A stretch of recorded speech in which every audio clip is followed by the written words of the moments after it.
واش نديرو؟ نجمعوا نقعدوا نديروا الحرب كاين بينا ولا بلا واش نقعدوا حنا ما يمكنش.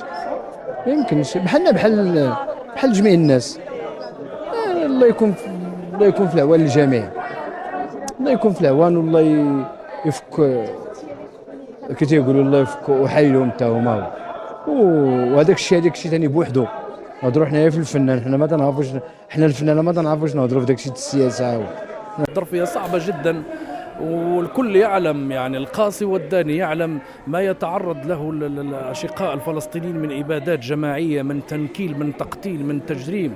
فأضعف الإيمان يعني أن الناس قائمين على هذا المهرجان لا يريدون أن يمر هذا المهرجان في بهرجته المعتادة، بل بالعكس يريدون أن هم هذا تضامن ضمني مع القضية الفلسطينية، ونحن نناصر القضية الفلسطينية في الجوهر، في المبدأ، وننتصر للسلام كما ننتصر لإحقاق الحق يعني في على أرض فلسطين.